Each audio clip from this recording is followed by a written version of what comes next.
This is Guardian Radio, your station for up-to-the-minute news and intelligent, interactive, and engaging conversations. 96.9 FM. The views and opinions of the hosts and guests are their own and do not necessarily reflect the views of the management and staff of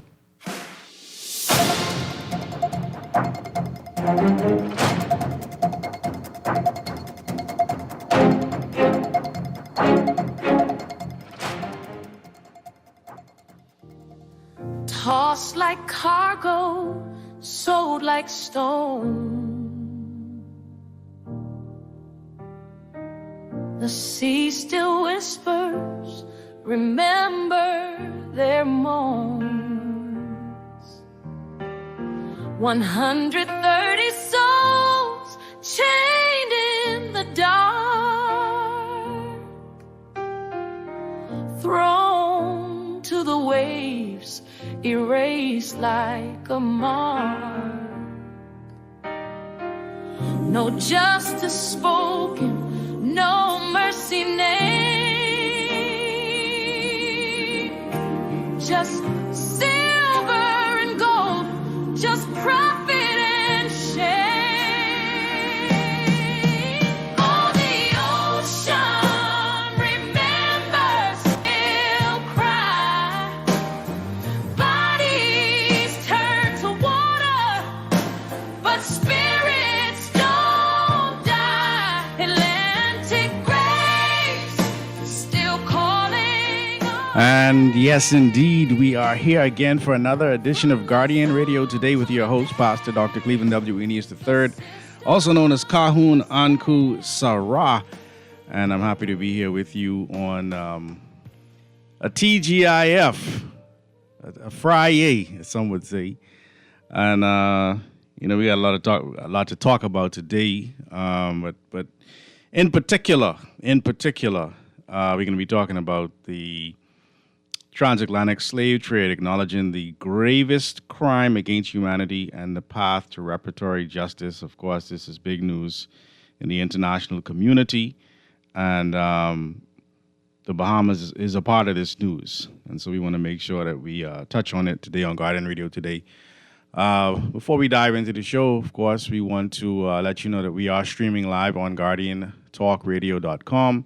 You can also reach us or listen to us, Cable Bahamas Channel 969 or BTC Flow Channel 612. The text line today is powered by BTC, as always, and the number is 422-4796, 422-4796. Standard text rates do apply. Of course, when the phone lines do open up, the numbers are 323-325-4316, 325-4259, the Family of Violence, 242-300-5720. Recently, as in, I think it was yesterday, there was some big news coming out of the UN that I want to share. And I wanted to open the show today with a statement on this historic UN resolution. All right. And this is from the Bahamas, the BNRC. All right. Those who are fighting on behalf of our ancestors and those of us who are here for reparations, the Bahamas National Reparations Committee, the BNRC. Bahamas National Reparations Committee. So I just want to read this into the record.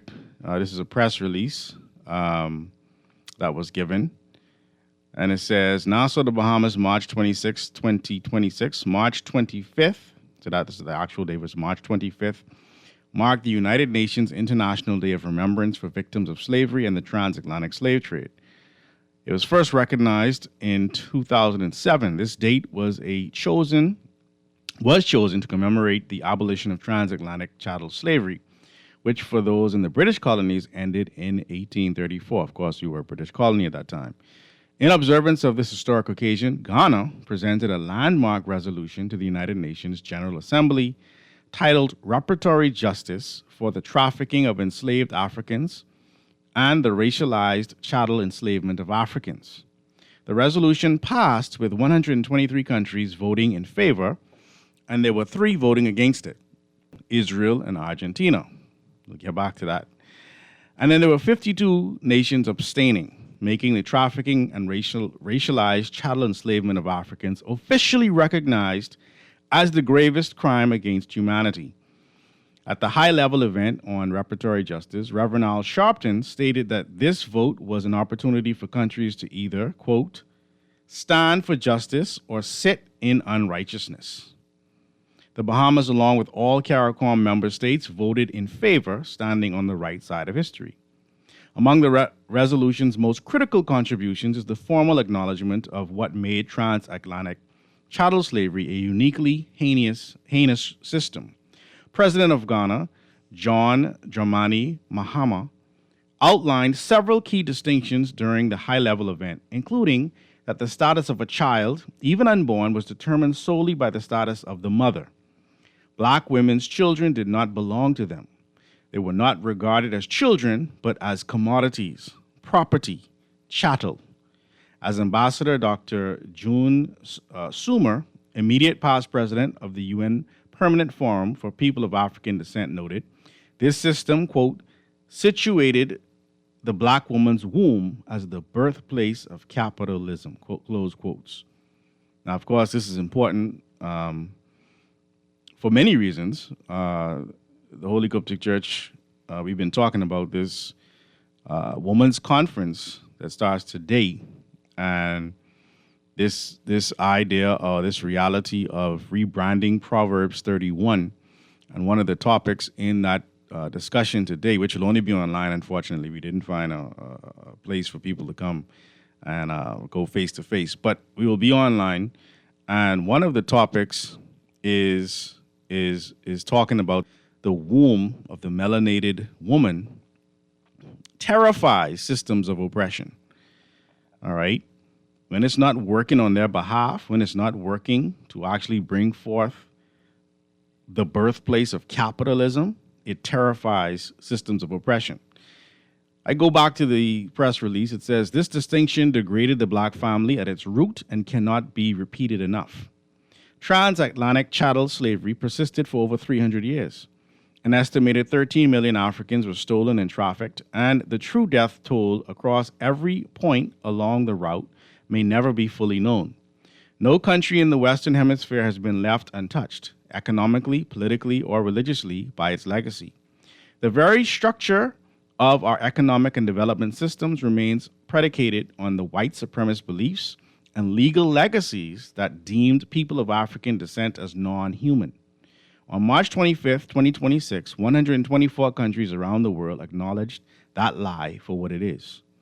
While UN resolutions are not legally binding, this resolution carries particular weight in the reparatory justice movement.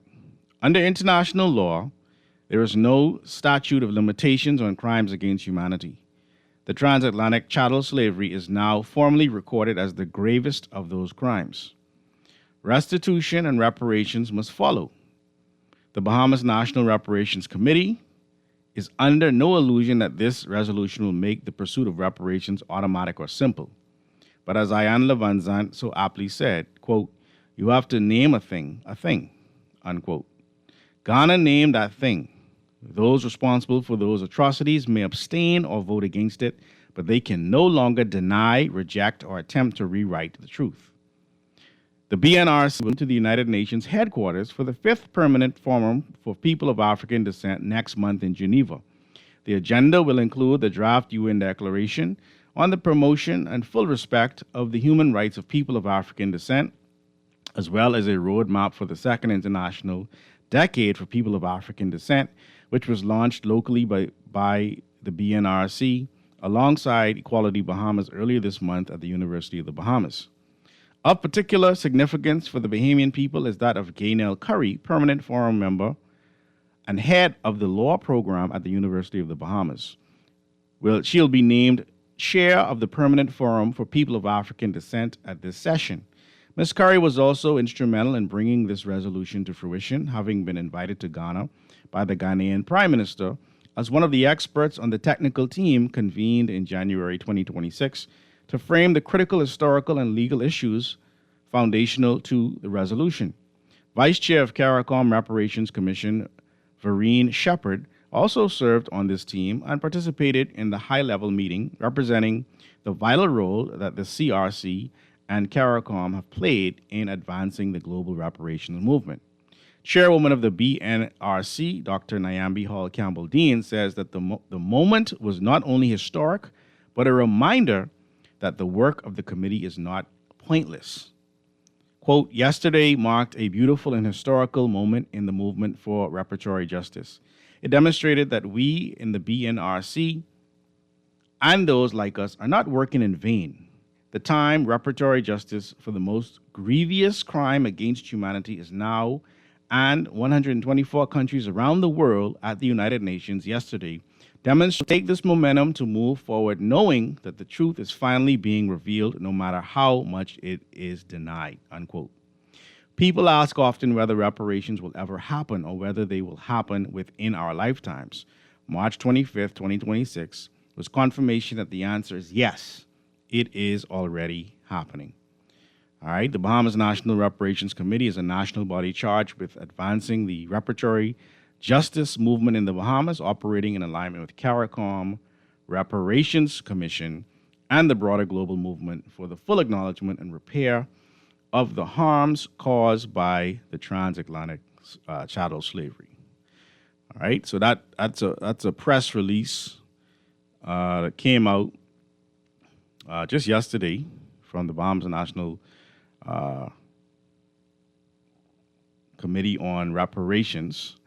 And I wanted to read that into the record because today I want to touch on this along with some other things, but I want to bring a spin into the conversation as a pastor, as somebody who understands who the real and living Messiah was and is.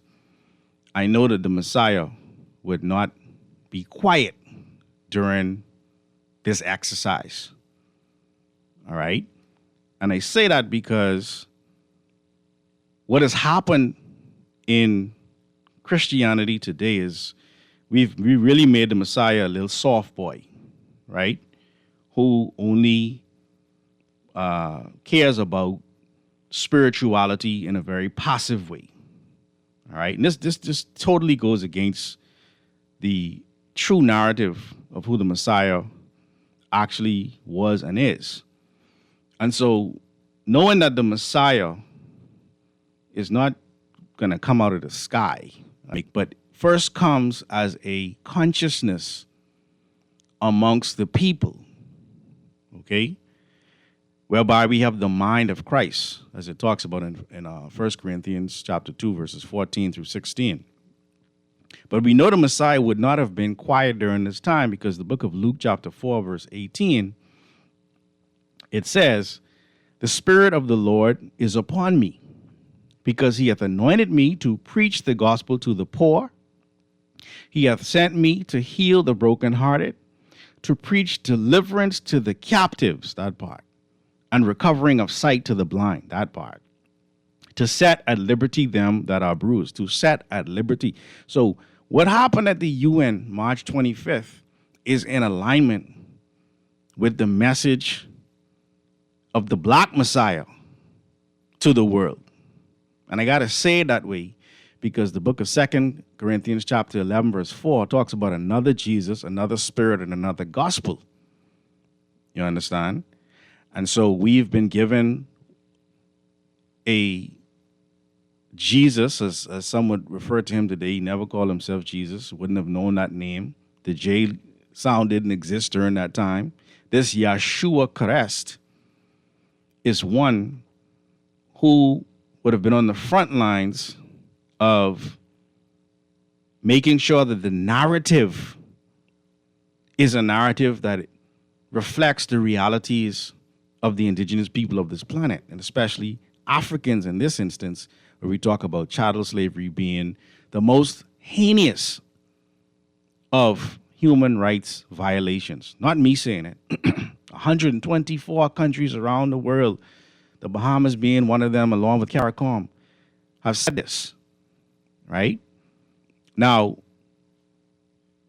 there were those who disagreed. So 52 nations, they abstained. They said, we ain't getting that. We ain't touching that, right? Fine. And then there were 3 countries that decided, no, man, we voting no. We voting no, right? And so I was curious. I was like, okay, well, why would you vote no to something that's so blatant, right? And so I found that there was an actual response by the United States. And I just want to touch on some of the points made, because this is what the Messiah would do. The Messiah would look at, well, why? You understand? The Messiah in the book of John chapter 2 was flipping tables. You understand? Because people was disrespecting the house of the Most High. But here are some points that the United States made, right? They say on the procedural legitimacy, right? The UN mandate and niche agendas. They were calling this a niche agenda. Their original argument, and I don't have time to read the whole thing for the sake of time, just pulling some points, right? The UN was founded this is what the United States is saying. The UN was founded for international peace and security, not to establish niche international days or create new costly mandates. All right? And so I thought about that, and I'm like, okay, is that the truth? That's what we want to first find out. All right? But here's the reality. The UN's mandate includes historical justice. All right? The UN Charter, I'm quoting, reaffirming faith in fundamental human rights, unquote, and, quote, the dignity and worth of the human person, unquote, addressing historical atrocities like the transatlantic slave trade, which the UN has previously recognized as a unique trauma, examples being the 2001 Durban Conference, falls squarely within the organization's human rights pillar, not just its peace and security pillar, right? There's also, because the United States was saying this is a niche agenda, right? There's precedent for the niche recognition. Right? The UN routinely establishes international days and commemorations. For example, who would have guessed it? Holocaust Remembrance Day. So Holocaust Remembrance Day, that's okay.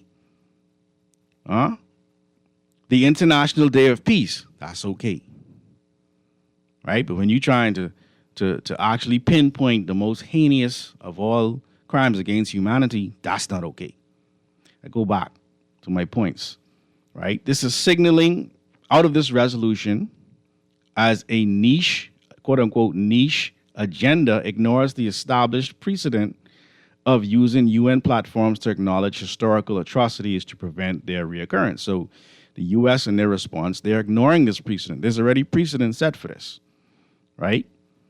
Then a part of their response was the cost. They say costly mandates, right? But this is a red herring.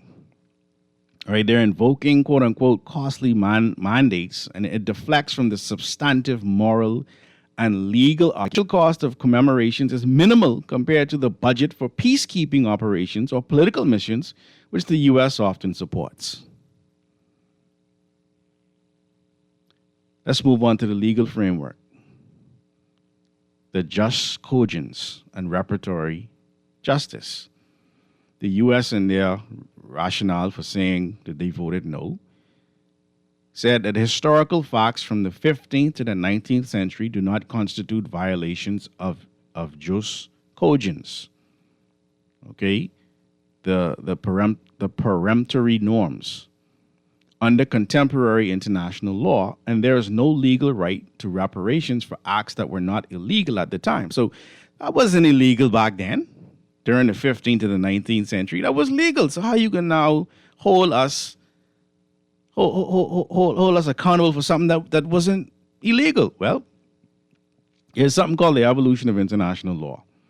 The principles of jus cogens, prohibitions against slavery, genocide, and crimes against humanity is what that fancy word means, is now understood to reflect norms that existed in principle before they were codified. See, there's something called the law of nature. There are principles. Before men and women write it down, there are certain, they know it was wrong. That's why they say, no, these ain't real people. They humans. They knew it was wrong, right? So this jus cogens, this prohibitions against slavery, genocide, and crimes against humanity is now today understood to reflect norms that existed in principle before they were codified. Slavery was recognized as a crime against modern legal framework crystallized. The fact that it was legally permitted domestically at the time does not negate its current classification as the gravest violation of international law. They bring forth another fallacy, right? This idea that that no crime without law. If there's no law, there's no crime. They call it the nullum crimen fallacy. While nullum crimen sine lege. No crime without law. All right, this is a cornerstone of criminal law, right? This is a political declaration that the UN is making, not a criminal indictment of current states, right? Declaring a historical event a crime against humanity today is a moral and historical judgment, not an ex post facto criminal prosecution. So that wasn't a reason to vote no, right? Furthermore, reparatory justice as a moral and not just an imperative. So the resolution's focus on reparatory justice is rooted in restorative justice principles, which are recognized in international human rights frameworks, such as the UN's own basic principles and guidelines on the right to a remedy and reparation. Reducing reparations to a narrow contemporary legal claim ignores the broader moral, economic, and developmental arguments for addressing historical inequities. All right. The U.S. further went on. Another point from their reason why they voted no. The resolution is unclear on who receives reparations and accuses supporters of using historical wrongs to reallocate modern resources for cynical gain. Imagine, after all that we know of the transatlantic slave trade, there's someone who thinks that this is being done for cynical gain. Well, who receives reparations, the call for reparatory justice is not vague. It is led by CARICOM, the Caribbean Community, and the African Union, which have outlined specific proposals. For example, the CARICOM Reparations Commission's 10-point plan that we talked about with Dr. Nyambi when she came here a few weeks ago. And it focuses on health, education, debt relief, and cultural restoration, targeting communities that suffered systemic disenfranchisement post-emancipation. This idea of a persistent inequality, the reallocation of modern resources, quote unquote, right? This is one of the arguments that they brought forth, this idea that y'all just want to reallocate modern resources. This argument ignores the empirical link between historical chattel slavery and contemporary racial wealth gaps, infrastructure deficits in the Caribbean, and the underdevelopment of the African continent caused by resource extraction and human capital theft. Characterizing this as cynical, quote unquote, dismisses legitimate calls for economic equity as mere opportunism. This is not some opportunistic exercise. The great professor, his name is escaping right now, from Barbados. His name will come to me in a second. And he has a book out about how the Caribbean was underdeveloped by Britain, right? That falls right into that reality, right? International law and human rights bodies increasingly recognize intergenerational trauma and harm. The idea that victims must be direct eyewitnesses to qualify for acknowledgement or remedy contradicts modern understanding of historical continuity. This stuff is not happening in a vacuum. We're not underdeveloped just because. Oh yeah, just because you're black, because you're cursed, right? You poor because you black, because you curse. No, something happened. The most heinous crime against all humanity happened. Another point that the U.S. gave for voting no, right? Ranking crimes against humanity diminishes the suffering of other victims. All atrocities are equally severe. You can't rank them. They're just all bad. Well, while all crimes against humanity are heinous, the transatlantic slave trade was unique in its scale. So over 12 million forcibly transported, right? The Jews talk about 6 million in World War II. We're talking about 12 million. The Jews are talking about a period of a couple of decades. We're talking about 400 years. There's a difference, right? We're talking about industrialization of being built off of this, and legal codification based on racial hierarchy being based off of this. Acknowledging these unique characteristics does not diminish the Holocaust, the Armenian genocide, or other atrocities. It simply recognizes the specific historical facts of this case. As far as the legal precedent for specificity, international law distinguishes between crimes. Genocide is often referred to as the crime of crimes, quote unquote. The International Criminal Court recognizes gradations in sentencing based on scale and gravity. Just like you have murder one and you have manslaughter, it happens in international law too when it comes to crimes against humanity. Refusing to acknowledge the specific gravity of this others were also terrible is a logical fallacy that prevents the understanding of the unique racial and economic structures that arose from chattel slavery. As far as the historical scopes, the United States said that the resolution arbitrarily selects the dates, the 15th to the 19th century, for political reasons, ignoring earlier and later trafficking. Well, the dates correspond to the transatlantic chattel slave system. The dates correspond to the transatlantic chattel slavery system, which was distinct from earlier forms of slavery in its racial codification, all right, hereditary nature, and capitalist scale. That's what made it different. The resolution does not deny that slavery existed before or after. It focuses on the specific system that created the modern African diaspora and the geopolitical structures the UN now seeks to address. So if the U.S. objects to the dates for being historically inaccurate, the constructive contribution during drafting would have been to expand the scope, not to vote no on the entire resolution. Rejecting the resolution over date ranges suggests a pretext for opposition rather than a genuine desire for historical accuracy. I go on further. Domestic politics. The U.S. said they voted no because this includes a non sequitur defending President Trump's record with black Americans and rejecting fake news. Well, the inclusion of domestic political talking points in a formal explanation of vote at the UN undermines the credibility of the legal and procedural objections raised. It suggests that the vote was motivated by domestic political calculations rather than principled international jurisprudence. Racialized chattel slavery as a crime against humanity. A unilateral statement touting domestic political support from the black community, regardless of its factual merit, does not negate the multilateral importance of acknowledging the historical crime being addressed by the majority of member states. And so ultimately, the U.S. explanation of a vote attempts to frame a moral and a historical reckoning as a narrow legal dispute. This is not a narrow legal dispute. The counter-argument in this case is that the UN is precisely the forum for addressing historical injustices that shape the modern international order.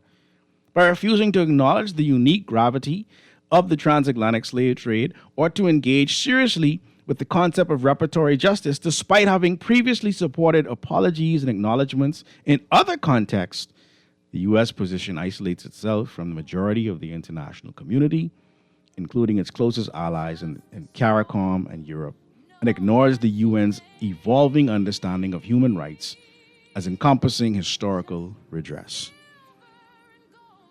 And so we know that Argentina also voted no. We know that Israel also voted no. We'll dive into to why potentially they voted no. I didn't see some explanation for why they voted no, but I know that Argentina votes very closely with the United States, and so does Israel. So that's probably the open and closed reality of it.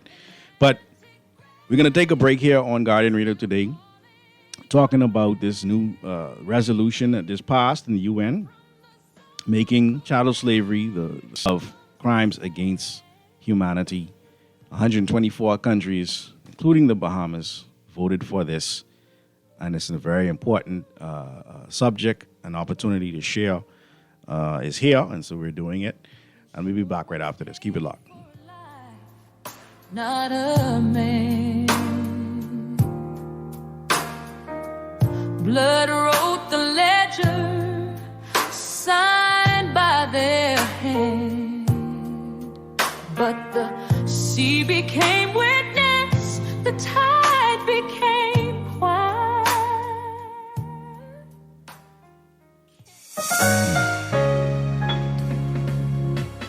Put more money back in your pocket with a Fidelity Debt Consolidation Loan. Why pay more when you can pay less? Reduce your monthly debt payments down to one low, easy payment. Apply for a Fidelity Debt Consolidation Loan today. Call 356-7764. Fidelity, we're good for you.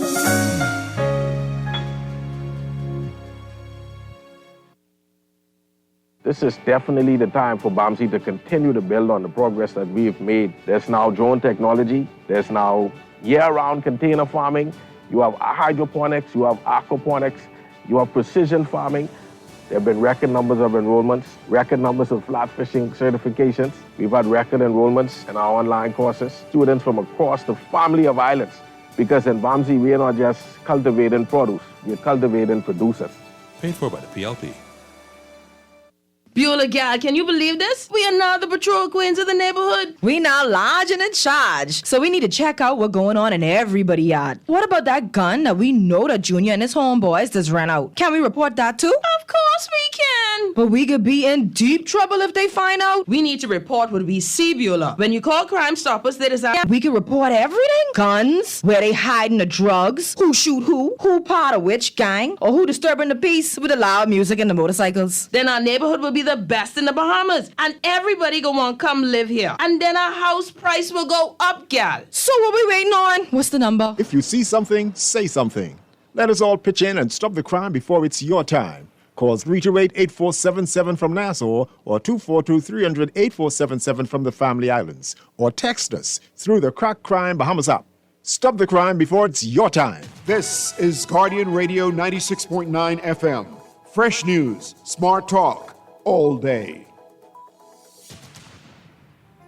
Carrying the screams through centuries of fire. We are not garbage. We are not trade. We are the roots that slavery made. We are the storm, the thunder, the rain. We are the ocean they can't contain. And we're back here on Guardian Radio today with your host, Pastor Dr. Cleveland W. Eneas III, also known as Kahun Anku Sarah. And talking about the commemoration of UN resolution that acknowledges chattel slavery as the most heinous of crimes against humanity. The United States, Argentina, and Israel voted no. And we addressed the points that the United States made, and they have every right to do that. They are a sovereign nation. And we respectfully countered those points, or made ours and me and those who think in that way. But let's look at Argentina, right? I'm coming to the phone lines in just a second, right? Argentina, they're going to vote closely with the United States. But I want us to keep this in mind as a historical context, right? Thousands of Nazi war criminals and collaborators escaped to Argentina after World War II. right? With estimates ranging up to 5,000, making it a primary haven. So the Nazis, they ran to Argentina, utilizing what are called rat lines. These are clandestine escape routes through Spain and Italy. Figures like Adolf Eichmann and Joseph Mengele hid there, often aided by sympathetic officials under President Juan Perón. So these rat lines, these were escape routes often started in Germany, passed through Switzerland or Italy, and were supported by some members of the Vatican and the Red Cross, according to these records. Okay? This was a support system. Juan Perón's regime, starting in 1946, provided safe haven, travel documents, and sometimes funded their passage. So there were key individuals, infamous Nazis who hid in Argentina, including Adolf Eichmann, an architect of the Holocaust, later captured by Israeli intelligence in 1960. And then you had Joseph Mengele, the Angel of Death from Auschwitz. You also had Martin Bormann, who was Hitler's private secretary. So why did they go to Argentina? The country had a large established German community, and many supporters in Argentina favored the Axis powers and feared communism. Right? Nazis operated in secret and even established, with the help of collaborators, a covert network to aid their escape notes. So this speaks to potentially, right, the mindset of those who created the policies and created the conditions that shaped the minds of those who were voting in the UN, right? As far as Israel is concerned, they want to remain the most persecuted people in the world, so they consider they're God's children, that they're God's chosen. So that's and they're very close to the United States. All right. So we'll open the phone lines up. I'll run to the text in just a second, but let's go to the phone lines here on Guardian Radio today. Call you live. Hey, good afternoon. How you doing, Uncle? Hey, my brother. Good to hear you. How you doing? I good, man. How you been? I'm okay. I'm holding, Uncle. Good. Good afternoon to the nation. Very interesting discussion that you're having. Yes, right? sir. I did a quick look on two points while you were engaging in the discussion and going through the explanations for and against based upon the positions of certain countries around the world, right? Yeah. Let me just read very, very quickly, Sure. Uncle, please. I think it's critical to the conversation. Sure. So I was wondering if the Holocaust, and me and you must have been in the same spirit because I heard you coming out of your break talking about something regarding the Holocaust, right? Mm-hmm. I was wondering if the Holocaust was illegal at the time the act was committed, right? Mm. And I was informed the Holocaust was not illegal under the laws of Nazi Germany when it occurred. Exactly. As Hitler and his regime created the laws that facilitated the genocide. The same could have been done as it relates to slavery. Men, knowing that enslaving other men was wrong, but yet still they did not create the laws to rectify and reflect this fact, right? Amen.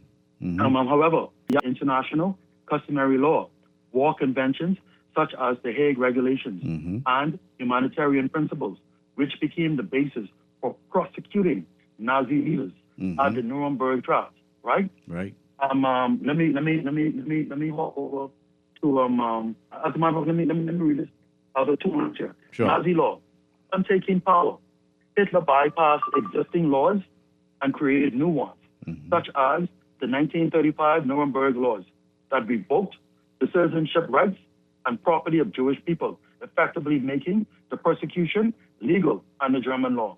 I suspect the exact same thinking and mindset existed by those who found that nothing was wrong with enslaving persons back in that time. Right. Second question I asked, I wondered if, considering that the U.S. is the superpower of the world, based on the discussion and them not finding it to be illegal, using a very poor basis to justify something that would be wrong until God comes back to earth, right? I wondered if the U.S. found that, considering there were no laws at the time of the Holocaust that made it illegal, I wondered if the U.S. found that they supported that thinking, or they found that the Holocaust was indeed illegal, right? Right. And the response was yes. The United States and the international community formally acknowledged the Holocaust as criminal, establishing that actions violating fundamental humanity are punishable regardless of whether specific laws existed at the time. Right. You heard that? Yes. The United States and the international community formally acknowledged the Holocaust as criminal, establishing that actions violating fundamental humanity are punishable regardless of whether specific laws exist at the time. Yes. Through the Nuremberg trials, the Allies, including the U.S., established principles for prosecuting war crimes, crimes against peace, and crimes against humanity. Mm-hmm. And so it's bewildering that, Exactly. that the precedents exist, that written documents exist, that establish that long before the laws came into place, right? Certain crimes were being committed, even though there wasn't any legal material or any constitutionality to establish those crimes as illegal, right? I find it very bewildering that other international countries and the superpower of the world would still find it to be illegal, despite there wasn't any laws that said it was illegal. Yes. And yet still coming to the question of enslavement of another human being, treating them as cattle.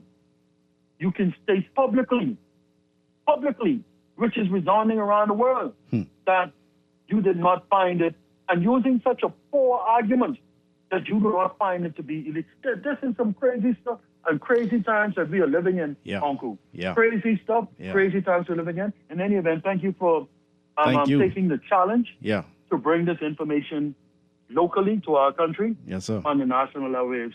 God's continued blessings, my brother. I hope what I've read into the airwaves helps with the discussion. Yes, it does. Thank you so much. Peace. I appreciate it. Yes, peace. They call this idea of no crime without law the nullum crimen fallacy.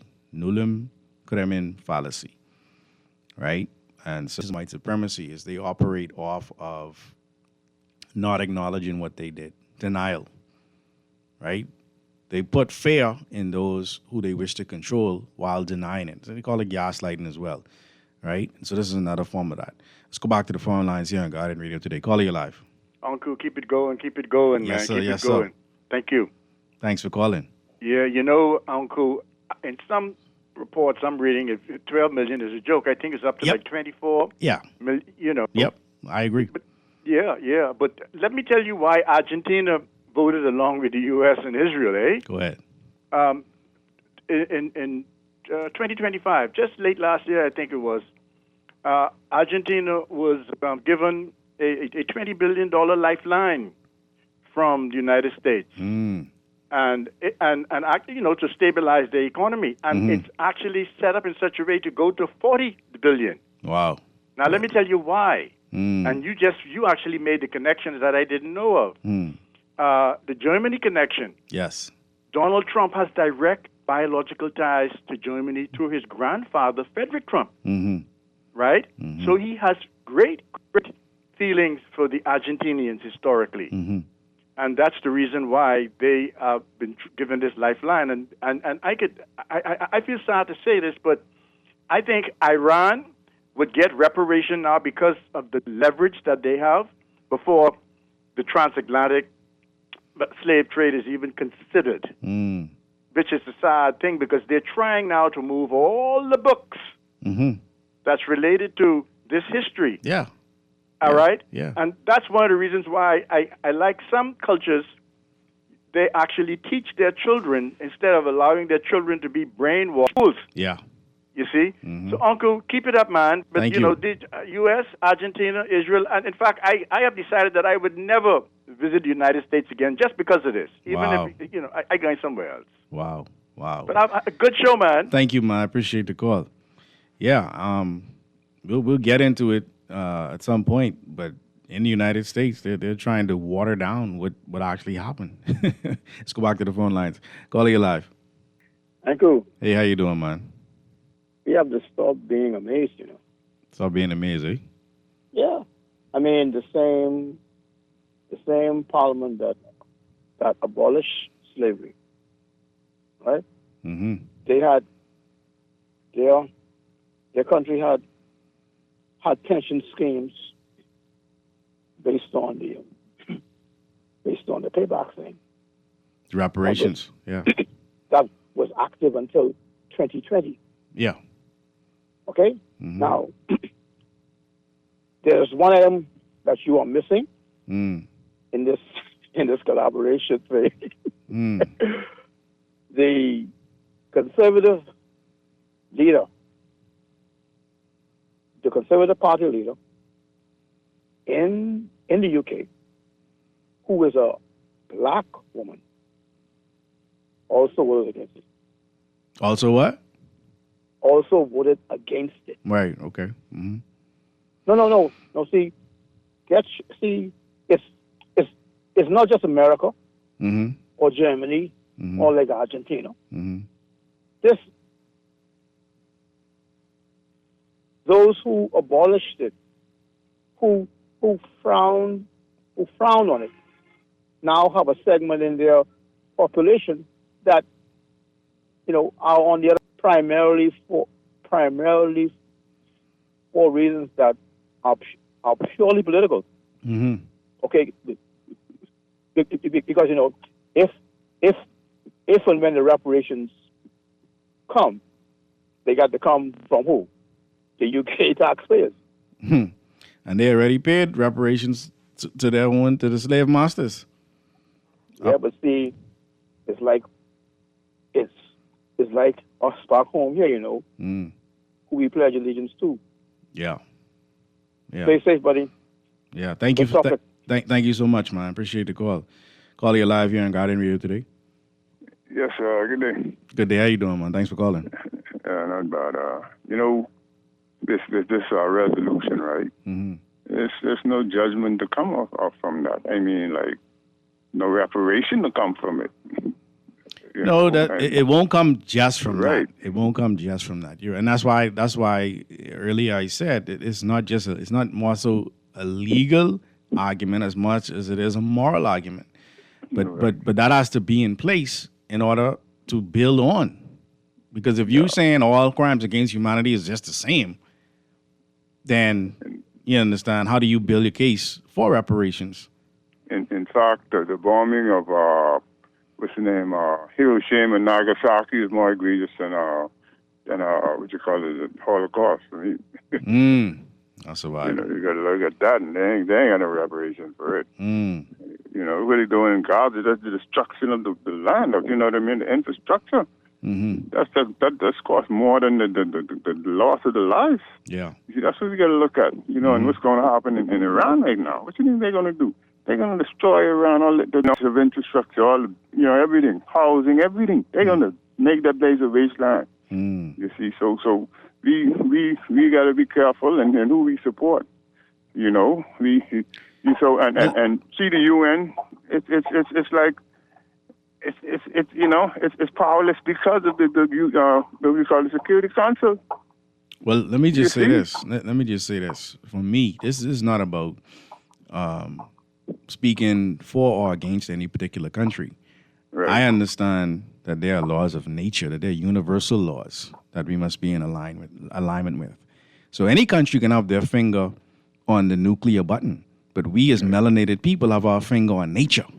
Right. You understand? And we better understand the power of nature and the power of righteousness in this time and speaking truth to power.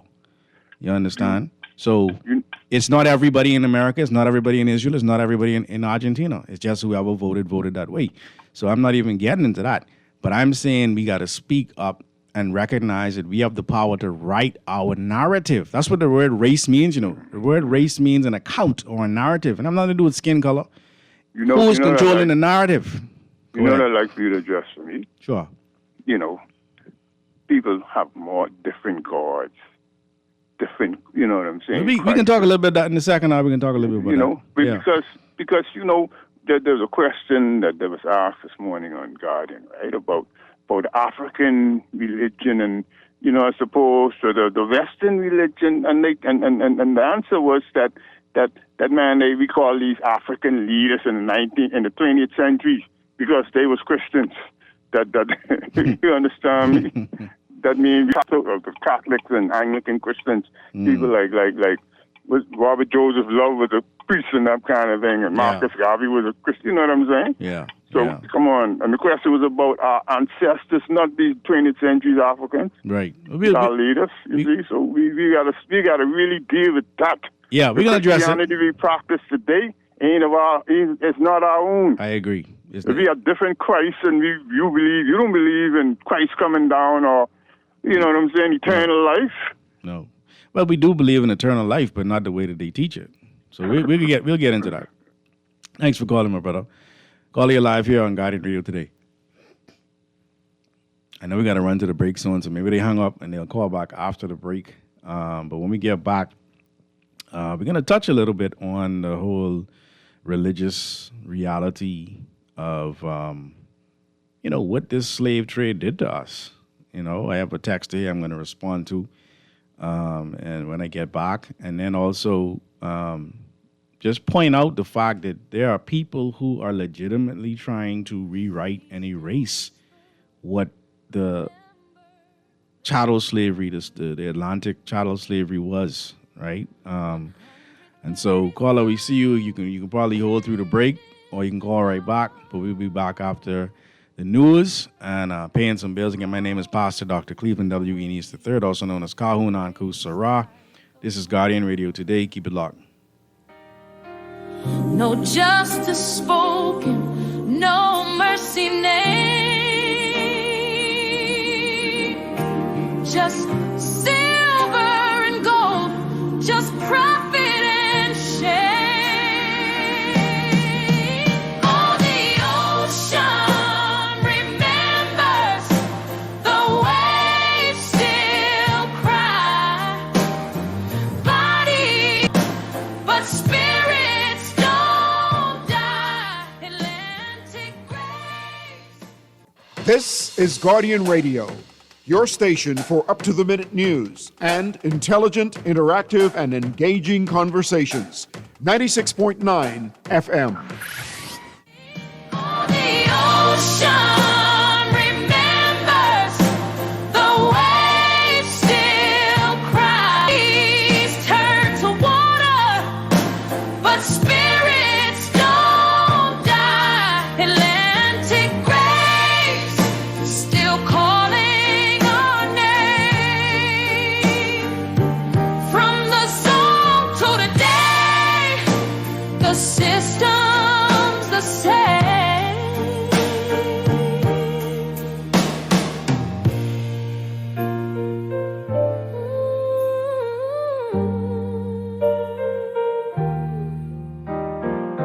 Insurance paid. And we're back here on Guardian Radio Today with your host, Pastor Dr. Cleveland W. Enes III, also known as Kahun Anku Sarah. I pray that your Friday is treating you well and staying safe on the road or wherever you are. Before we dive back into the show, just want to let you know that Kalina has an important reminder. Proof of full-time student enrollment for overage dependents for the spring 2026 semester is past due. Please submit your verification documents via email at healthbenefits@kalina.com. It's spelled the same way. Health benefits, all one word, lower cap, benefits with an S. Healthbenefits@kalina.com.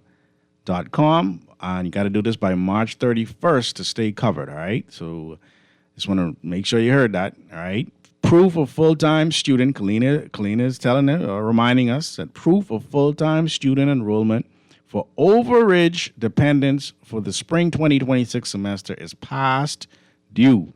Please submit your verification documents via email at healthbenefits with an S at kalina.com by March 31st to stay covered, all right? A resolution, the UN has passed a resolution making the transatlantic slave trade and chattel slavery the most heinous or the worst of crimes against humanity. And so we're talking that and a little bit more.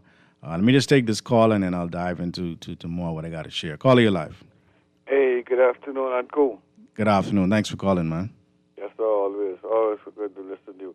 Uncle, the Israel state, correct me if I'm wrong, was by the European and American. Well, you had what's called the Balfour Declaration, and that declaration established, I think it was 1948, the state of Israel. Right. Yeah. Okay, so it isn't no surprise to me because I always was watching the U.S. elections, their presidents, right, and they come with their rhetoric, right. But at the end of the day, whatever Israel demand, they always comply. So I realized that a long time ago that something was always fishy with that, right? Because when we really check the economy of America, like you said, it's the narrative that runs the country or the world or whatever, right? And then the what you call it, the Jewish people in America controlled the narrative in America, right? So these obvious things,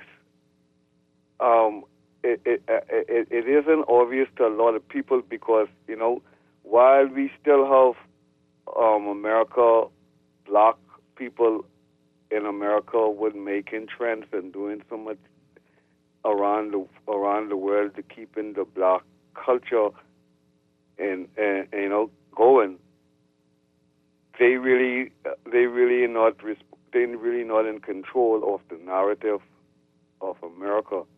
And I really would like to know how they feel about what was said in the UN because you want to know how who felt about it. I would like to know how the black Americans felt about that. But you got people like Roland Martin who have independent news shows talking about it. So there's a voice for it. Yeah. You know, but I understand your point. Yes, sir, because you know that's a historical situation which was brought to the world. We was fighting for that. I mean, you had some countries who was fighting for that openly, while others was right in the shadows, supporting. But at the end of the day, the UN decided that hey, this is the most heinous crime against our people. That's right. And for all of our colonial masters, I mean, all of them. I mean, we didn't get a support from a colonial master or colonizer. Not master, colonizer, which supported the gesture that that is and was the most heinous crime ever portrayed on a human. It says a lot, especially for us as a people who still holding our allegiance to these very sad persons who decided that what they did to us was not heinous, and we just should keep supporting the white supremacists. Have a nice day, my brother. Thank you so much. Yeah, we have a formal allegiance, and until you have a solution or a better way to sustain yourself, you kind of got to maintain that formal allegiance. So that's what our leaders do. Call you live here on Guardian Radio today.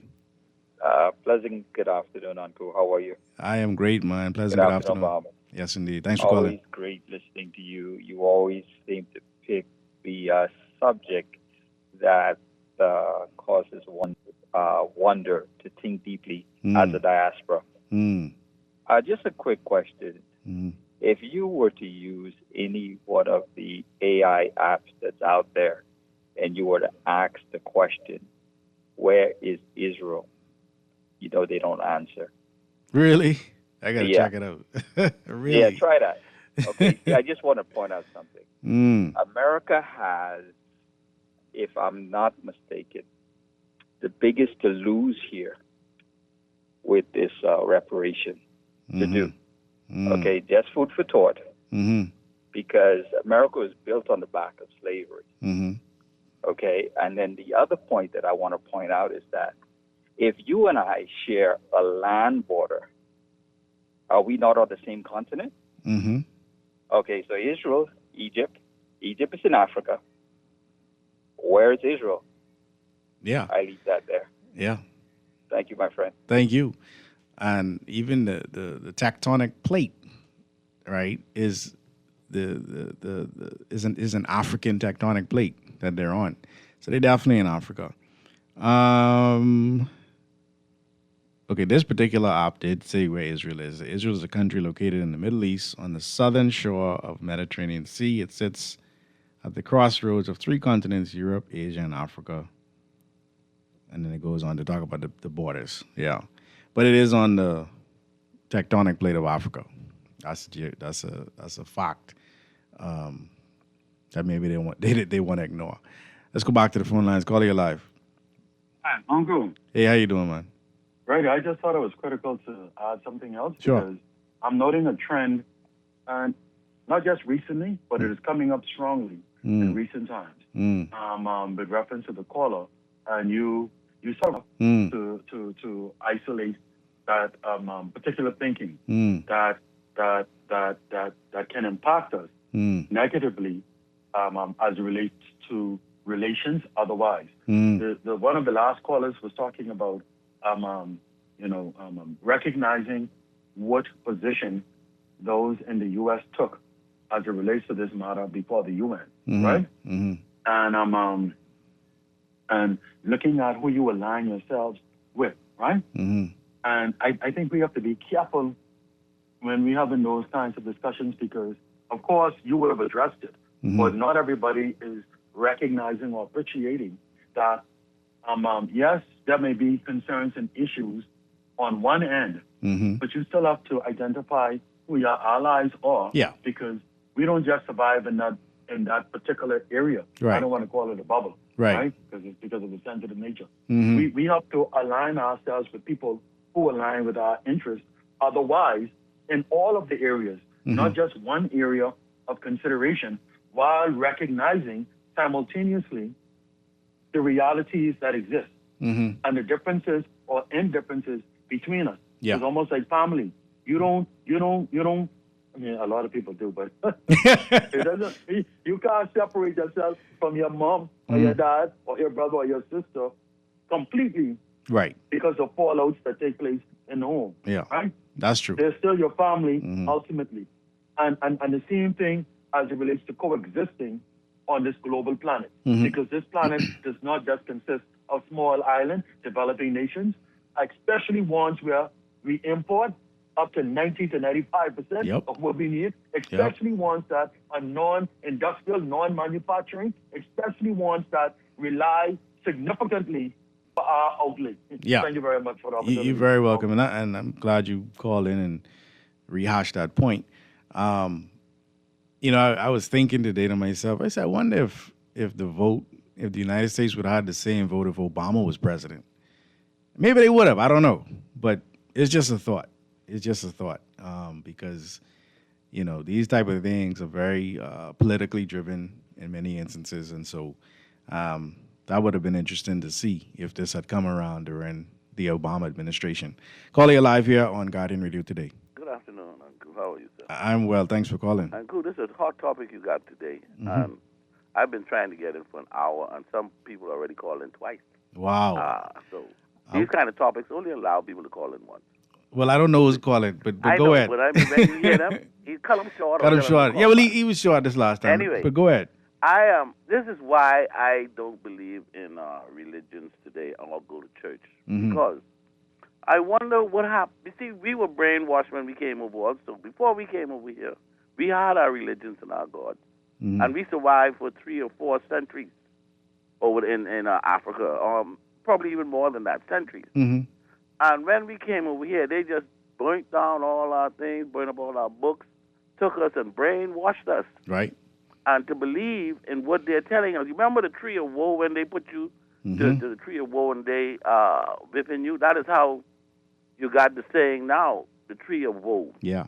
They whip you to the tree to whip you into thinking the way they want you to think. Yeah. And like in the Django, the man was holding the Bible at the same time. Yep. So I am at a point in life to where I really don't know, believe, but I know there's the same supreme being. Yeah. Fair enough. Because I would like to know what happened to the gods we had or God we had before we came over here. Yes. And they just keep preaching to us the same thing and telling us the same thing. And nobody wants to stand up to these people and ask them, where is our religion? Right. But we do it. You see? And so we got to preach these and teach these kind of things in school so the children can have an open mind towards going to church or listening to somebody scream at them. Right. And tell them this and that, and the Lord spoke to them, and all these kind of things they say, and you're planting a seed, and all these weird things they come up with to get your money out your pocket. Yeah. So I don't know how to put it or say it. I understand what you're saying. But I got grave difficulty with listening to these preachers. Yeah, me too. So, man, we got to preach and talk more about this so people can get a better understanding. That's why we're doing it. I appreciate it. Yes, I appreciate this call. Do it. Allow other people to call in, man. Yes. Other people want to say their part. I do my best. Thank you so much, though. I appreciate it. The book of 2 Timothy chapter 2, verse 15 says, study to show thyself approved unto God, a workman that needeth not to be ashamed, rightly dividing the word of truth. That study word, that's what we're missing, right? They say this word study, spadazo in the Greek, to use speed, that is to make effort, to prompt or earnest diligence. Be diligent. Don't just accept what people say. Actually seek. As the Matthew chapter 7, verse 7 says, ask and it shall be given unto you. Seek, ask, seek, and knock. Right? If you ask, if you seek, if you knock, then you will begin to see that there's a path that ultimately allows for us to be able to answer the questions that many people have, but seeing the answers to. Right? Ask and it shall be given unto you. Seek and ye shall find. Knock and the door shall be opened unto you. Matthew 7, verse 7. Let's go back to the phone lines here on Guardian Radio today. Call you live. Hey. Hey, you doing? Uncle? Hey, my brother. What's happening, Papa here? Hey, Papa. Okay. Uncle, I was wondering what to expect for like next week. I think that's Good Friday. You might not be on, eh? No, I won't be on. If God's unfortunately, yeah. But you'll be on next week, Tuesday, if God's will. Yes. Okay. So you think? I don't know if the timing mightn't be appropriate, but if it was possible, you think you could have touched the season. Oh yeah, you know we can touch it. You know we can touch it. No, listen. Go ahead. When I say touch it, and that's going to be on the same accord, but don't waste time on the Easter egg and the bunny. You don't have to explain that to us. Maybe that need to be explained also, but what I'm getting at is our belief, what we've been believing over the years. Maybe you, similar to us, you might have the same teaching, or it might be something different. I would like to hear if it's something different or what, like Jesus dying on the cross, rising on the third day, and you know, the disciples and stuff like that. Yeah. Don't waste time on the Easter egg and the bunnies and stuff right. like that. But if you could touch it without, and try, I don't have to tell you this, but continue to not try to offend us. Yeah. Who have a different belief. Bring it as smooth as possible. You know I try to, my brother. I try you do. to. Yeah. You do. I am encouraging you to continue. Yeah. I don't want to insult anybody because and keep it in mind. Sometimes the truth is hurt. You understand? The truth don't care. Yeah. The truth is the truth. I don't want my doctor just chuck the needle in me. I want him to take it time and, get the medication in. And hopefully your belief or your teaching could, some of us might would agree with it. Yes. You have any children in school? Yes. Yeah. Three. I think it's progress. What do they call it? What is this today? Not report card. Progress report. Huh? Progress report for some schools. Progress report. Mm-hmm. And I, from what I've been hearing, sound like some of these children do good. So I congratulate the parents. Well, definitely congratulations. And I congratulate the teachers, them. Yeah. And I want to encourage the government and don't let the teachers, don't be having them leaders from the union and thing begging like beggars and stuff to give the teachers them what they really deserve. You know how good that is feel when you have a teacher there ain't just working for the money and spending her own But teachers got to get paid, though. Goodness, My man. Lord. Man, you got to treat people good, man. So Yeah. hats off to all of them. Yeah. And the progress report who do good and the teachers Amen. who help, man. Continue to do the good work. But if you could touch it, man. We will hear what you believe. Yeah. You believe Jesus, you know. Yeah. And what the two sinners who are on his side. The whole story in a nutshell. Maybe that's something you need to do over the weekend and bring it solid for Tuesday. Yeah, it wouldn't be this Tuesday. It'd be the following Tuesday. I got a guest lined up for this Tuesday coming. But the following Tuesday, we can jump on it. And this is the appropriate time for the reason Yeah. for the season. Yeah, man. All right, respect. Appreciate it, Papa. Let's go to the text line here. Staxer says, can we stop, that's in capital letters, S-T-O-P, can we stop having these conversations like they aren't what we know them to be? The difference is literally black and white. It is high time the African diaspora develops its own systems and move away from contributing to white bigots who would sooner see us dead. So, Texter, I'm trying to understand your text. This resolution, I think, is a great step in doing just that, right? In developing our own systems and moving away from and contributing to these bigots. Because if you don't have a narrative, right, or you don't control your narrative, if you're not able to tell the generations to come that, look at what happened to us, didn't happen to anybody else. Not even, you can't even compare it, right? And begin to build on that. As Dr. John Henry Clark said to us, Africa has no friends. None. You understand? And so I don't quite understand your text, but I think what we're talking about moves in the direction of what you're suggesting we do. Next text says, good day, Uncle. I'm kind of baffled. Why are we so up in arms believing Jesus is black or white? To think about it, that it's weird. Well, let me answer the text. Let me answer the text piece by piece. So, first of all, no one is up in arms, right? We're just simply stating the facts, okay? Scripturally speaking, in the book of Revelation, chapter 1, verses 12 through 15, it talks about the genetic markers of the Messiah, one who was like unto the Son of Man, skin like burnt brass, woolly hair, raspy voice, red eyes. That's a biblical as well as historical fact because they sent this child to Egypt to hide from Herod. Egypt, as they call it today, or Kemet as it was then, or Tamaray, is a black country. So you wouldn't send a little white boy to a black country to hide. So there's no one up in arms, all right? We're simply stating the reality of what it is.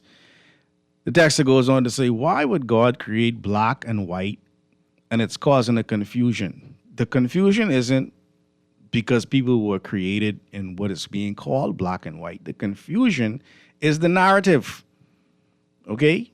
No one was created black and white. There are those who have dominant or more melanin and those with less melanin. And melanin has ranges, okay, from the darkest of darks, purple, blues, all the way to the lightest of lights, okay? Africa has the lightest people and the darkest people. Without leaving the continent, you could go from albino white to blue, black, purple, black, all in Africa, okay? All that is us, all right? So the confusion comes when there is a group of people trying to put their genetic markers over everybody else and say they are better than. And this is what this conversation about the transatlantic slave trade is so important. Who have melanin, who have African traits, were non-human. You understand? So the fact that the Messiah is an African and had these same traits means that he would have been enslaved too between the 15th and the 19th century. It goes on to say, so God created black and white, and it's causing a confusion. The God of supreme being would never want that. So explanation is needed in that the masses are confused. So the masses are confused because of misinformation and because we don't love the Lord our God with our mind. We love the Lord our God with all our heart and all our soul, but not our mind. And so we don't think about historically, where did this reality take place? Who are these people? Because when you begin to do that, genetic markers come into play. You understand? And so no one is up in arms. We've already established that the Messiah, there's an African Messiah, and there's a European Messiah. That's why 2 Corinthians chapter 11, verse 4 talks about another Jesus, another spirit, and another gospel. We don't want your white Jesus. If you want to keep the white Jesus, fine. But just understand that's not the Jesus of Revelations, of the Istanjil. You understand? That's not the Jesus of the original scriptures called Yeshua Christ. The Jesus they talking about, that's Julius Caesar, JC. Let's go back to the phone lines here on Guardian Radio today. Caller, you live. Caller going once. Thank you. How you doing, man? Thanks for calling. Yeah. Let's just take it a step further, right? Sure. I don't have a problem with the Caucasians Neither do I. trying to find themselves a white Jesus. No, I don't either. Okay. My problem is looks at the map of the world. Yeah. And look at the region that Jesus came out of, Right.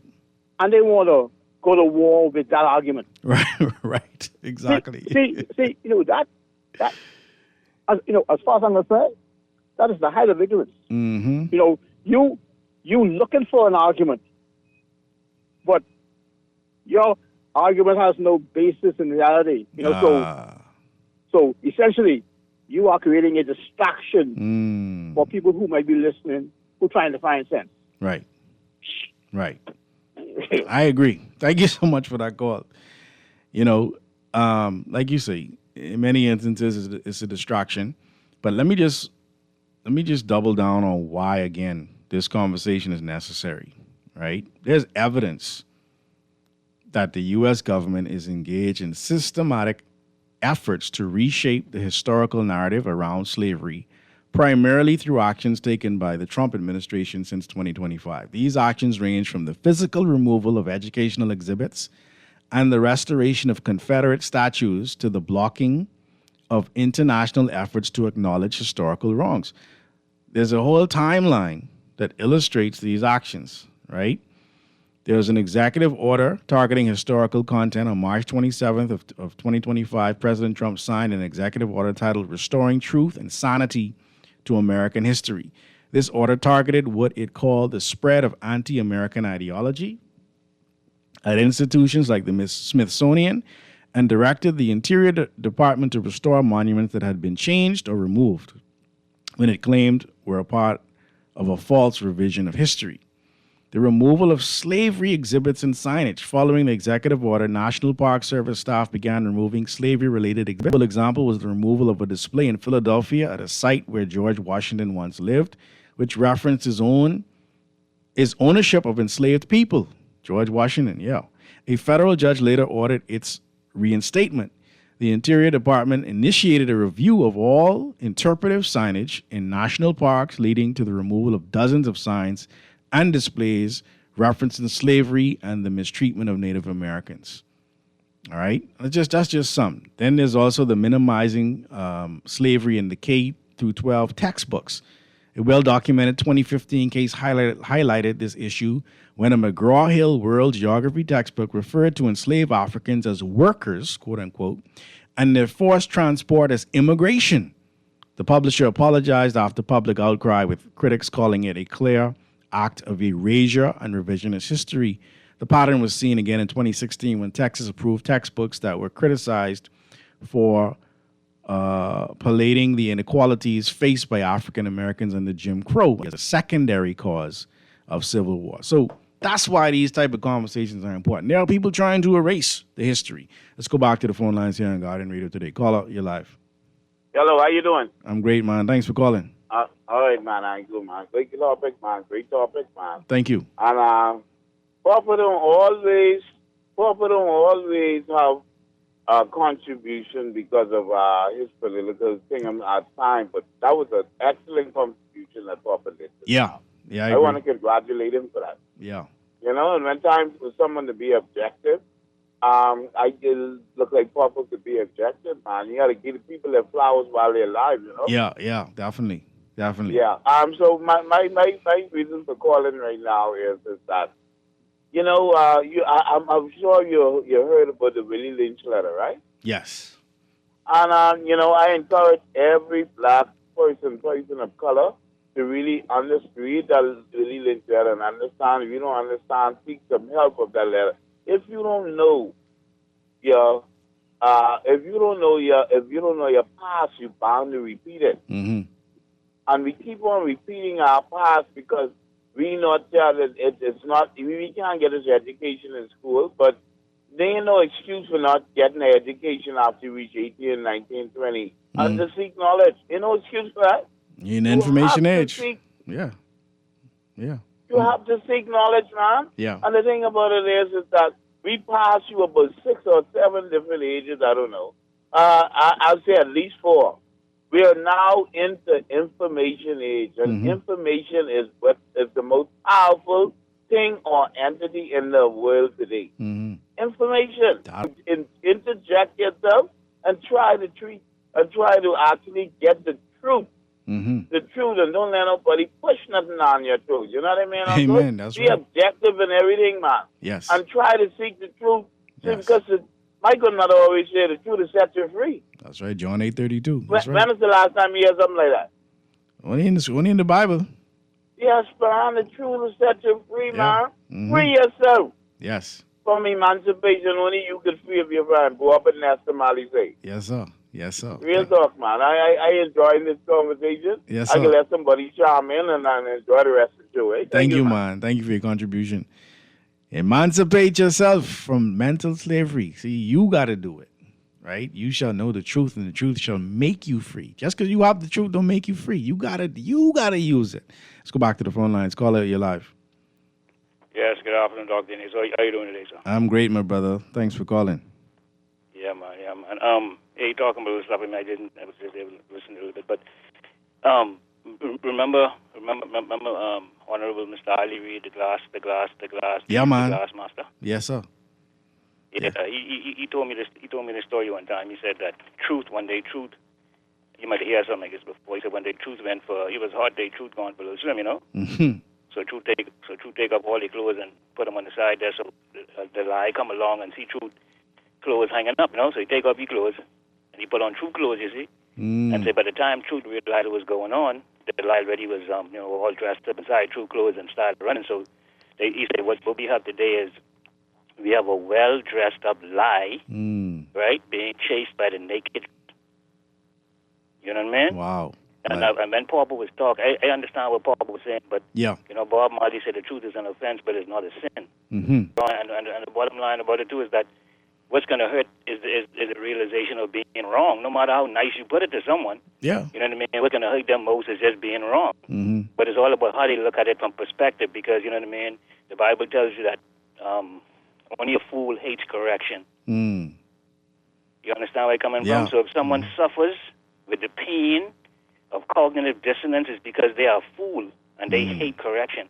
Yeah. So you can't really mind that. If you understand my point to you, brother. I hear you, brother. You know what I mean? So the thing about it is that,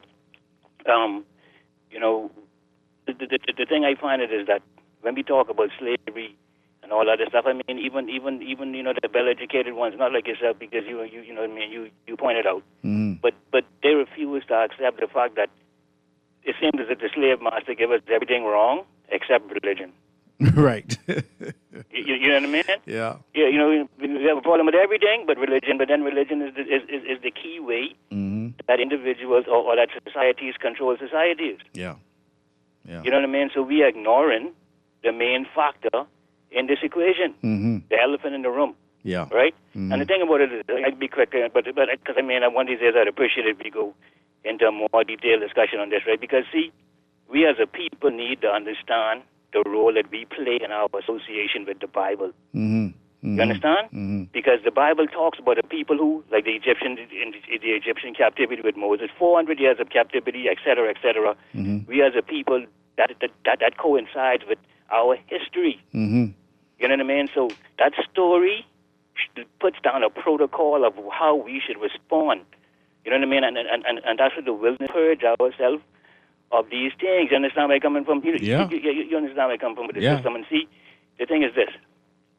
They say the greatest trick that the devil ever would pull off was to convince the world that he doesn't exist. You understand? And see, and like I told you before, when you read the story about Moses and the whole Exodus, etc., and all through the Old Testament, you don't see this whole sin concept being such a big deal. You don't see this big sin being a big deal. What you see is you see world powers, you see oppression, you see captivity, and it extends into the New Testament with the Romans.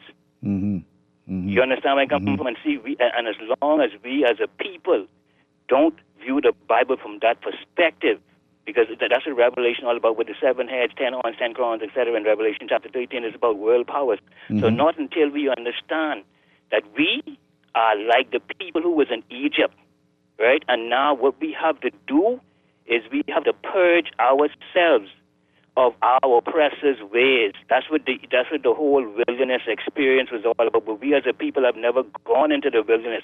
What we did was we blend in with the system, and we became a part of the system as opposed to purging the system out of ourselves. And I know you understand, but like I say, one of these days, brother, we need to have a good long chat on one of these, you know what I mean, a nice deep discussion on this whole religious philosophy and interpretation of the Bible that best suits us and stuff like that. You know what I mean? Yeah, my brother. But in respect, but and good show. Take your time. Thank you, man. Appreciate the call. Definitely, we can dive into that and so much more. You know, I only got 2 days and 2 hours, so on each day. So if they give me more time, I'll be able to share more. But until then, we do the best we could do. We're going to take a break here on Guardian Radio today. My name again is Pastor Dr. Cleveland W. Eneas III, also known as Kahun Anku Sarah. Back after this. The waves still cry, bodies turn to water, spirits don't die, Atlantic graves still calling our name. From the song to the day, the system's the same. For fast, reliable, and impactful printing services, look no further. Let Printmasters bring your masterpiece to life. We stand by our quality products that is second to none.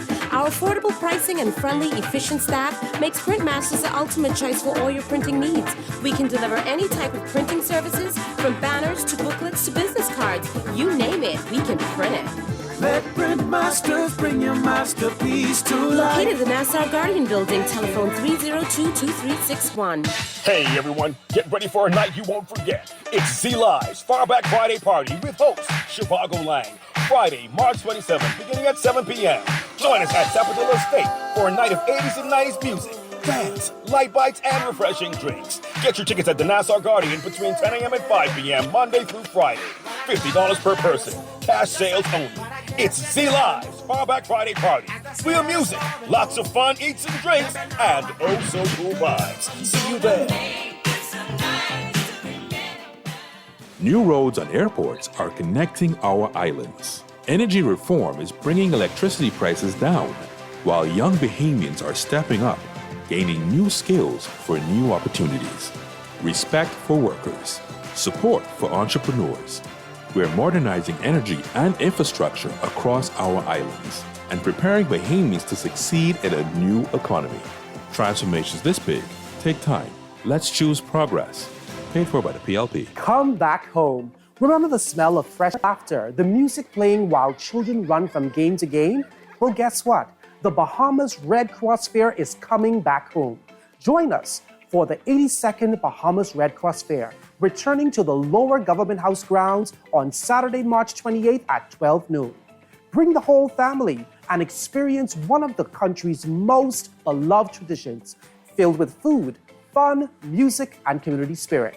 The 82nd Bahamas Red Cross Fair. Come celebrate where memories are made. This is Guardian Radio 96.9 FM. Fresh news, smart talk, all day.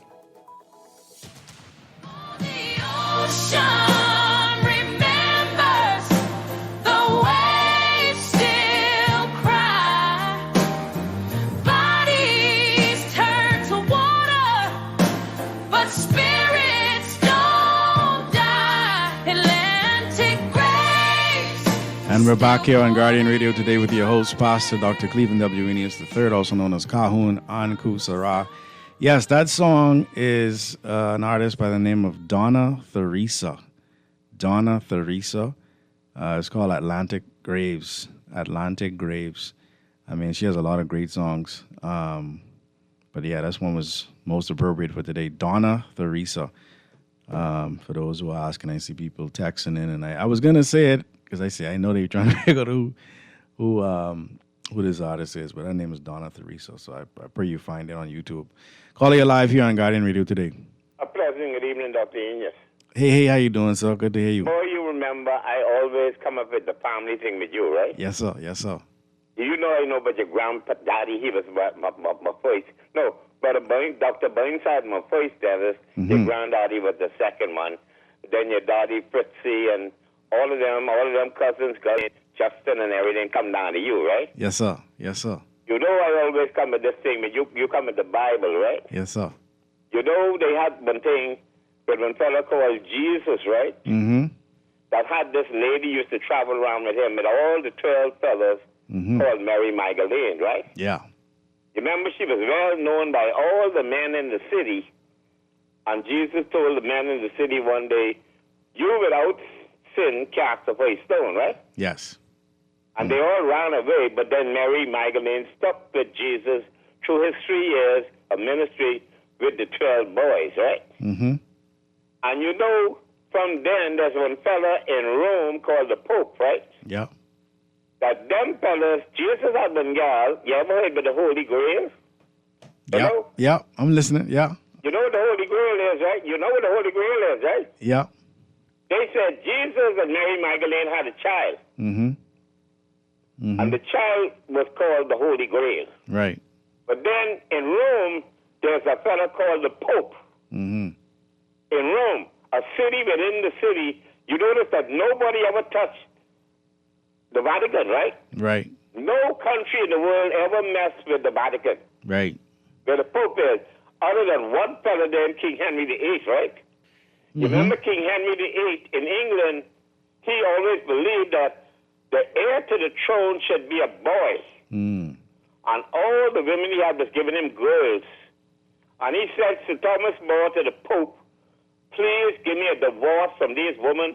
I need a woman who can give me a boy. The Pope say, in our religion, you can't get divorced. So what King Henry VIII did, I am the King of England, head of church and state. Mm-hmm. That became the Church of England. Mm-hmm. The church in Bahamas and Baptists and everybody around the Bahamas wonder, why does the church in the Bahamas called Cathedral, the head church in the Bahamas, why does everybody that go in the House of Assembly state funeral have to happen at Cathedral? They don't understand. Until we become a republic, the King of England or the Queen of England is head of church and state. So if you go in the House of Assembly, when you die, state funeral will only be in Christ Church Cathedral until we become a republic. Am I right or wrong? Yeah, it was Charlestown before that church was established. So once the church was established, But you also know that the city of Nassau was only named the city because you have to have a cathedral in the city. That's correct. That's why we got two cathedrals in the city of Nassau. St. Francis Cathedral on West Street Hill and Christ Church Cathedral. The big jumbo church of them all over the hill of thing. They'll never become no cathedral. They'll never become the state church until we become a republic. Because the king will always be head of church and state. Have a good day. Thank you very much, Sparky. As a PSA from my elder Sparky, I'm happy chimed in to the conversation today. We got about less than 15 minutes left in the show. And I pray that today's conversation is one that helps us to appreciate the fact that we are not having this conversation by ourselves. You know, when Kahun Anku Sarah or whomever come making it a point to share these type of conversations, just understand that 124 countries agreed that the transatlantic slave trade and chattel slavery is the most heinous crime against humanity. So this conversation is a global conversation, right? And again, this is something that the Messiah, the black Messiah, and I'm going to make that point because you push a white Jesus down our throats for generations, and we're undoing it. Not because I hate white people, but because this original scripture wasn't talking about no white Jesus. You understand? But this particular Messiah, Yeshua Christ, he made the point again in Luke chapter 4, verse 18. The Spirit of the Lord is upon me because he hath anointed me to preach the gospel to the poor. Right? I'm just pulling up the Strong's as well because I want to look at the language, right? But this reality of preaching to the poor, in the book of Matthew chapter 5, it talks about the Beatitudes. This is a Nazarite sermon. And they're talking about poor, this doesn't mean financially poor. There are many of us who are financially rich, but we are poor in spirit. We are poor in our understanding of what righteousness is. We believe that because we are a part of a religion or an organization or an institution that is politically backed or that has political sanction, that we are closer to the Most High, and that's not necessarily the case. But the Spirit of the Lord is upon me because he hath anointed me, this is the words of the Messiah, Yeshua Christ, to preach the gospel to the poor. He hath sent me to heal the brokenhearted. These are all talking about these atrocities that the UN just voted against, right? To preach deliverance to the captives. In Greek, this word captive, it is a prisoner of war. And that's what was being stated in this whole resolution. We weren't slaves. This was human trafficking. We were prisoners of war. In many instances, in many cases, we're still prisoners of war. Because just because you had an Emancipation Proclamation Emancipation Proclamation, that was 1865, but just because you had in 1834 this change to emancipation, we celebrate Emancipation Day every August Monday, which is August 1st ideally, but every August Monday we celebrate it, right? It didn't change the fact that we were still captives, that we still spoke the language of the oppressor, that we still followed the religion of the oppressor, that we still followed the educational institutions of the oppressor, that we still follow the legal codes of the oppressor. So just because you call us emancipated doesn't mean that we were reinstated, restored, which is what reparations seeks to do. It's not just about handing people money, because if you hand a person who has the slave mind money, they're going to give it right back to the slave master.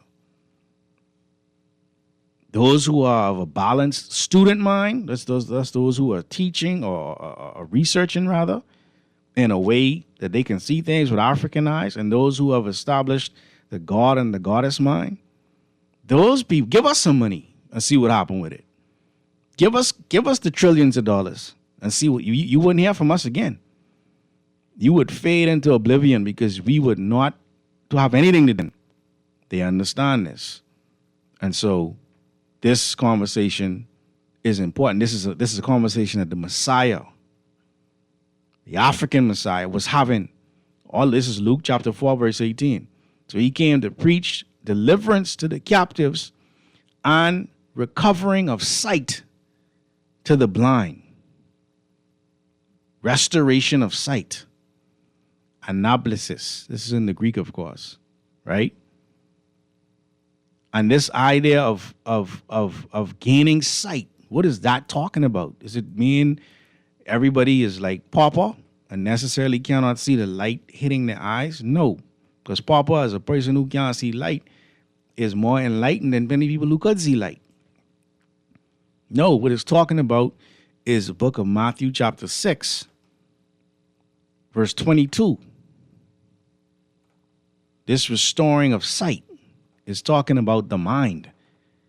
it says in Matthew 6:22, the light of the body is the eye. But that word for eye doesn't just mean the physical eye. They'll say ophthalmos. This word ophthalmos, of course, ophthalmology comes from that word. And they say the eye literally or figuratively.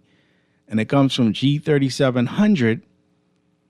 And that word ophthalmomahi, they say first a middle voice, prolonged form of the second, which is used in tenses. It goes on to say that this word signifies an earnest but more continued inspection and a watching from a distance and appear to look, to see, to show self. In the African theology, we know the eye of what they call Horus or Asaru or Set, depending on who you're talking to, right? So this was, the Messiah was saying that this light, what light? The true light. The light shineth in the darkness, but the darkness comprehendeth it not. From the book of John, chapter 1. That light, that comprehension of this reality of what happened to us and how we respond to it. Life is not what happens to you. Life is how you respond to what happens to you. So yes, we were enslaved. But now, what are we going to do about it? Sit around and wait for people to give us reparations? That's not what we're doing. We are making sure that the narrative that we pass on to our generations cause them to recognize that we have no friends. In the case of going through hundreds of years of slavery and the status quo is still being fought for to be maintained. The industrial world is still benefiting from the slave labor, the free labor of Africans. And if the generations to come don't hear this message, they'll get duped right back into the same slavery as it talks about in the book of Genesis chapter 15, verse 16, where it talks about the iniquities of the Amorites not being full. It says they will come again in the fourth generation. But this sight that the Messiah is bringing back, this light, the light of the body is the eye. If therefore thine eye becomes single, thy whole body shall be full of light. Talking about what they call the third eye, which is not talking about an eye, it's talking about the activation of glands, one of which the pineal gland, which then activates into these Arush Kokab that they call chakra in the Hindu tradition, which is talking about the fact that these glands secrete proper hormones in a balanced way, whereby you understand that the kingdom of heaven is within, talking about Luke 17:21. The kingdom of heaven does not come by way of observation. For the kingdom of heaven is within. That's what the Messiah, that's what the African Messiah was saying. So all y'all who looking up somewhere to go somewhere, and he's telling you, as he told his disciples, thy kingdom come, thy will be done on earth as it is in heaven. So the fact that people are looking to go somewhere, you understand, means that we've been miseducated. This text is, Sparky, this text is talking to you. He said, he is wrong. Where was Lyndon Penland Church for his funeral? He was there. He was a Church of God of Prophecy. He was a Church of God of Prophecy. You're right, Dexter. You're right, Dexter. But I understand what Sparky was trying to say as well. Calling you live here on Guardian Radio today. Hey, good day, Doc. Hey, how you doing? I think your radio may be. Chiming in late today, man. But just listening. But let me ask you a question, right? Sure. I mean, I was born in the Anglican Church. I baptized Anglican Church. Mm-hmm. I attended that's my dad was from. Mm-hmm. I attended the Baptist church all my life. Right. And, you know, they always say that, you know, when you die, it's going to be a fire, right? Or you're going to be in the pits of hell, right? But there's fire. Mm. But then once you die, your body, burning up. Your body rots, right? Mm-hmm. Your body rots. And then also in the Bible, they talk about you're going to be yours. Mm-hmm. So if your body rotten, or you're a spirit, right? How you gonna feel the fire? How are you able to to be burned? That's a very, very good point. And that's how you know that was European Hellenistic miseducation. You understand? Right. Because we're experiencing hell now while we're alive. We're experiencing Hellenism. The hell that we're experiencing is Hellenism, which is Greek and Roman culture. That's the hell we're experiencing. Yes, on this earth. On this earth. You know, so for me, there was a lady named Chrissy Love. I don't know if you remember her. If I remember, of course. Yeah. She was on the radio years ago, and she was I used to be there with her. Okay, but she was being in my senses, talking about the Bible and saying like how certain things just not adding up. Mm-hmm. You're not being disrespectful. No. But you just you can't tell me the sky is black. If I'm looking at the sky is blue. Right. Right. So certain things have to challenge. You know? So I implore you, man, to keep bringing the facts so people can wake up. Yes, sir. Yes, sir. I mean, I'm still asleep in a lot of aspects too. Me But too. the I'm still becoming. I'm still the more becoming. you learn, you know, but great job, Mama. Keep it up, sir. Thank you very much. But I think we may have to continue this conversation on Tuesday. I may have to push my guest to the following week because, as Papa was saying, this is the season to have these discussions. So I think next Tuesday we can do that discussion on the African origins of Easter, and then I'll also chime in with this text that says, "In the Ten Commandments, is the Ten Commandments in the Bible you read?" Yes. Yes, in fact, it's more than 10.